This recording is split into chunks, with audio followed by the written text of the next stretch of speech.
Bonjour à tous, bonjour à toutes, bienvenue sur Niap. Aujourd'hui, je vous parle de Jonathan. La piste de Yéché est le dernier album de la série Jonathan, paru aux éditions du Lombard. Jonathan est une série dont le premier tome est paru en 1977 et a été créé par Cosey. Cosey est un artiste, auteur, dessinateur, aux traits magiques et aux multiples influences.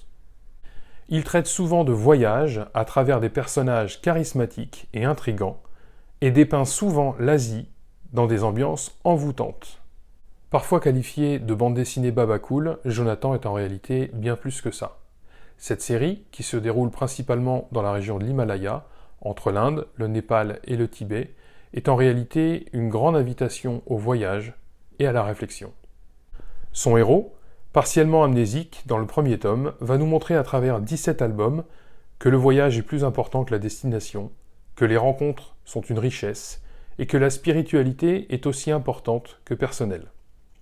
À travers cette série, Cosey développe des notions telles que l'humanité, le partage, le respect et la spiritualité, avec une connaissance très fine de la culture des pays qu'il dessine. Dans ce dernier album, un peu plus âgé, Jonathan revient dans un monastère au cœur de l'Himalaya pour y retrouver une vieille connaissance. L'occasion pour lui de revenir sur les différentes étapes de son parcours. La piste de Yéché est un excellent album. En effet, l'auteur met un point final à cette série tout en respectant son œuvre et son héros. Tout y est finement travaillé, rien n'est bâclé. Le dessin est comme d'habitude enchanteur. En effet, depuis 1977, Cosey a su épurer son trait pour transmettre toujours plus d'émotions, et le lecteur n'est jamais déçu. Jonathan est une de mes séries préférées. Je prends toujours un grand plaisir à lire et à relire une de ses aventures. Les paysages, les ambiances y sont incomparables. Je vous conseille de commencer cette série par le premier tome, afin d'avoir un regard plus complet sur le parcours du personnage. Mais rien ne vous empêche de lire cet album tel quel.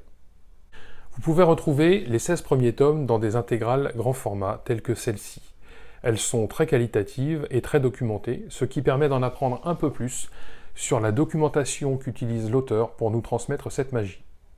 Ce tome 17 ne fait pas défaut à la tradition, car Jonathan se lit en musique. Vous retrouvez au dos de l'album une sélection de titres à écouter pendant la lecture. Plus généralement, ce sont des titres que l'auteur écoute lors de la création de l'album. Pour tous les fans de Cosey, ou plus généralement ceux qui ont envie de découvrir son travail, je vous suggère d'aller visiter l'expo Cosey à la Galerie Daniel Mayenne à Paris. Cette exposition se tient jusqu'au 11 décembre 2021. Sur ce, je vous souhaite une bonne lecture, une bonne découverte de Jonathan si ce n'est pas le cas, et je vous dis à bientôt.